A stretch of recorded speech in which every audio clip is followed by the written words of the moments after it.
Hey, what's up, guys? Welcome to today's deck profile. I went 4-0 with this Centurion deck list. This is like the new deck in town ever since Valiant Smashers got released, and it was pretty hyped in the OCG. So I decided to pick the deck up and take it to locals and then see how it performed. I went undefeated, so I figured I'd show you guys the list. But before I jump into the deck profile, shout out to Sam and CSMR X1. You can go to cxs1.com and use pack 10 for 10% off. Well, we got new Supreme Pro pinks that just came in, as well as the white sticks as well. And this Black Friday that's happening at midnight, we're going to be releasing a bunch of like mystery boxes, and those will also be included in like the discount if you use pack 10. And you can like, maybe get and chase some high rarity cards. So but without further ado, let's jump into the deck profile. So I played 3 Centurion Chudea and then 3 Centurion Primera. These are like the main normal summons, as well as starters and extenders in the deck. So Primera is the one that is very similar to Stratos. This one adds any Centurion card from your deck to your hand. So if you already have like other Centurion cards in your engine, you can use this to add like even more interruptions. And then Chudea is like really broken as well. And I think in the February set is when we're going to get Bonfire, which allows you to search and have more copies of her. But these scores are all 1-card combos in the deck. And you also play the 2 Garnet that comes with it, which is Emmet. Because in this version of the deck, I play a pure version and a version with Desires. So basically, all of these cards have a very unique mechanic, which is very similar to Vision Hero Increase, where in the spell and trap zone, they're considered continuous traps. And Primera, Chudea, and Emmet in the spell and trap zone are considered continuous traps. And during the main phase of either player's turn, they can summon themselves from the spell and trap zone. And so that's pretty much the gimmick of the deck. It doesn't require a huge engine, so you'll see that I have a lot of non-engine to supplement this.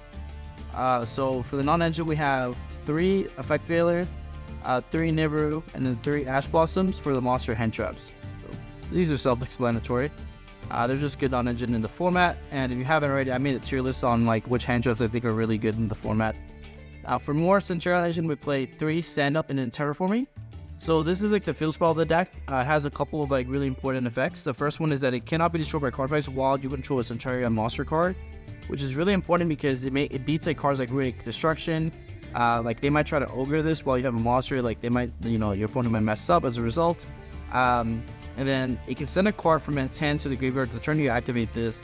In order to place a Centurion monster from your deck in the spell and trap. So this card is like the set extender and starter deck because it can place any Centurion monster like Primera in the spell and trap zone, and then Primera itself can activate to summon to then search you any Centurion card from your deck to your hand.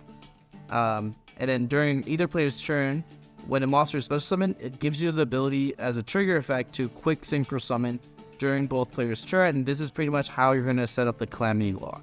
Then we have 3 Emblem Oath. Unfortunately, it's not a Centurion name, but it's one of the best cards in the deck. The first effect allows you to pretty much do what the field spell does, which is it places any Centurion monster in the spell and trap zone, and then you're locked into from the extra deck as long as that Centurion monster is face up on the field. And then the second effect is it sets the field spell directly from the deck. So you basically have more copies of the field spell, and the field spell is like one of the 1-card starters in the deck. So these right here that you see are pretty much like the 1-card starters. So you have like 13 1-card combos pretty much in the deck. So it's like kind of similar to Frankiz in that instance. Now I play Centurion Bond as well. It's like an extra target that you can add. It comes up in like the grind game where like when you like run out of Seltzers or Primera. But this card can place any Centurion monster from your hand or graveyard to put it in the spell and trap zone. So this card is like nice because it plays around DD Crow or like Bistils on your Primera. So like you can add it and then hold this till the end phase, and your opponent chooses like DD Crow this, you can chain it. So like place it in the spell and trap zone to guarantee you having a way to play through like a Bistil pretty much. So that's pretty nice. Then I played 2 Desires because pretty much every card in the deck does the same thing. And you only need 1 of them each left in the deck. So I played 2 Desires because it's basically 2 free draws. Then I played the Triple Book of Moon. It's just like versatility. When you go first, you have a lot of non-engine removal type engine interactions. Like Pokemon is really good, and then going second is like good into Parley. You just want some cards for Parley, or else you're usually gonna lose to that deck pretty much. 3 Talons, which is a really good card for going first and going second. Because I don't play Prosperity like that, you can like Desires and attack this, draw 2 more cards, and maybe like try to draw your extender. So just like more ways to like draw what you need, pretty much. 3 crossout to help with the deck, because it struggles a lot. It like crumbles a lot to like 1 interaction from your opponent. So having crossout allows you to pretty much guarantee that your play is resolved, so that you can try to push the Calamity Lock through and buy an extra turn. And then for the traps, we play 3 impermanents, just like 12 hand traps, and then I play the 1 Centurion Phalanx, which allows you to pretty much add Alpha Chimera when you pretty much have all the Centurion engine already. You play this card so that it becomes an extra interruption on your opponent's turn, be able to like banish one of your opponent's card, and then it brings it back, or you can even banish one of your own cards, and then it brings it back in next standby phase. And then what's really cool about this is the graveyard effect allows you to banish it to bring back the Centurion Legacia, which then triggers Legacia's effect to like pop one of your opponent's cards and then draw 1. So that's pretty clean as well. Yeah, the deck is 40 cards. For the extra deck, we played 2 Legacia. This is pretty much the boss monster of the deck. It allows you to draw a card, then pop a card. So this card is like really strong. We have the Cryptid Dragon. We play a bunch of Synchro 12s because the deck primarily makes Synchro 12s. And Cryptid Dragon can target Legacia to summon cards like Calamity, which makes your opponent can't activate card effects or cards at all. And then Crimson Blazer Dragon against like the chop decks, it's better to have this than Calamity because your opponent will just set cards against you. And then we play the last Synchro monster is the Zoro. This is a Magistus monster that when it's Synchro summoned can equip any Magistus monster to it, and whatever Magistus monster that is equipped to this card, your opponent cannot activate monsters of the same type. So like you would equip Artemis, Iowas, or Nina Nuru. So this turns off your opponent's links, this turns off your opponent's fusion. If you want to see more gameplay involving this deck, you can go check out my YouTube channel, and then you'll see the VOD in which I actually played against Brandon Chimera, and I equipped this to the Zoro so that my opponent can activate fusion effects. And then Ninaruru is a MST as well, turning off your opponent's XYZ. It's good against Pearly. This is good against like Ignister decks, Mathmech decks, all that good stuff. There should also be a Synchro version of Magistus in the extra deck as well, but I couldn't find it in time. But that's also something to consider as well, so you can turn off like Synchros against like Synchro decks. And then for the other links I play is SP Lone Knight. Artemis also comes up because it makes it so you can like get Lone Knight's second effect to banish a card, because Primera is a spellcaster. Then you play Lone Knight, and then for the rank 4s, for utility I play 1 Exciton Knight to like nuke your opponent's board, 1 Abyss Dweller for like graveyard reliant decks, 1 Typhon because I think that in grind games this card is really good, and then we play 1 Zeus for talents when you take your opponent's stuff. Okay, so that's pretty much the extra deck. For the side deck, I have Triple Phantasma. I think this card is pretty good into like Unchained. I just want a card that allows me to fix my hand, draw into more hand traps, and help with the consistency of the deck a little bit more. So I think Phantasma is like kind of nice for that. Then I sided Triple Fenrir. I've always like sided this card. I feel like this card is like pretty good for me. In the side deck, I did it at Wes's Richmond as well, and it's just a nice versatile card that blind it will always be good regardless. So there's that. 3 more hand traps here with Throw a Lockbird for like the hard combo decks. You just want these cards in case you play against like a Vanadium deck, Infernobles, Pearly, stuff like that. So it just gives you like good coverage there. 3 DD Crawl. This is for the Pearly deck, Unchained, and those type of strategies.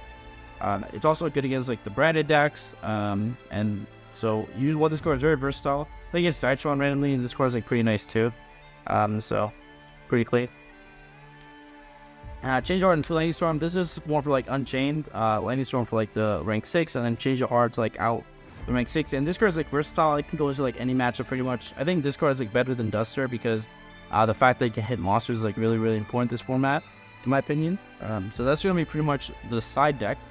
And then I'm gonna show you guys a quick 1-card combo with the deck to kind of like explain how it works. So the way you do it is basically any one of these monsters do it. So so you have, like I said, you have 13 1-card starters in the deck, right? So 3 of these, 3 of this was Terraforming, obviously, 3 Primera, and then 3 Tradea. Okay, so you can pick any one of these and do the combo in any way, but I'll pick the field spell because the field spell is like my favorite starter. So you go activate stand up. You go stand up effect, send a card from your hand. You're gonna place Primera in the spell and trap zone. You activate Primera's effect to summon itself from the spell and trap zone, then use the effect to add. Here, this will add you any Centurion card from your hand, so you'll add Chudea. Then you'll normal summon Chudea and use Chudea's effect to place itself in the spell and trap zone with Emmet. Here, you can then declare the effect of Emmet to special summon itself from the spell and trap zone, and then synchro summon these two away into a Legatio. Legatio's effect will draw you a card, replacing the card that you discard off of the stand-up Centurion, right? And during the end phase, you'll pass to your opponent, but before you do, you'll activate Legatio's effect to place the Primera back in your spell and trap zone. And then on your opponent's turn, in their main phase 1, these are considered continuous traps that can be activated during either player's turn, which I know it looks kind of weird because monster cards activate.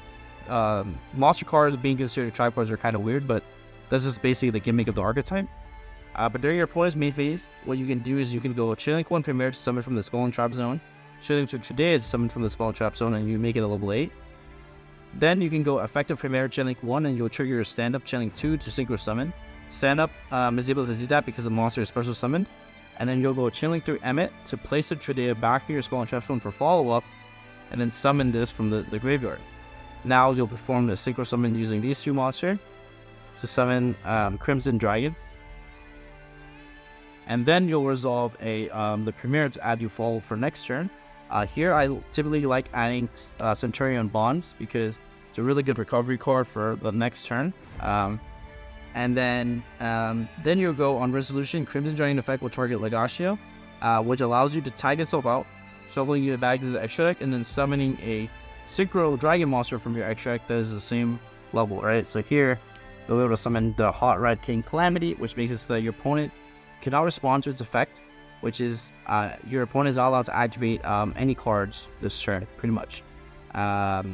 This does not apply to hand effects and graveyard effects, but for everything on the field, like spell cards, monster cards, all that good stuff, trap cards on the field, whatever, your opponent can't activate those this turn. So that's pretty much it. All the deck is like pretty much a one-card Calamity lock, main focus being this card and this card to gain advantage. And yeah, so hope you guys enjoyed the deck profile, and don't forget to check out the Black Friday sale at TXT1.com and use pack 10 for 10% off, as well as pick up those Supreme Pros because they are running out fast. I believe the Pinks one may have been sold out, but I know he's working on restocking them, but definitely go check those out and use my code for some nice percentages off. But let me know what you think about this deck in the comment section below, and I'll see you in the next one. Peace.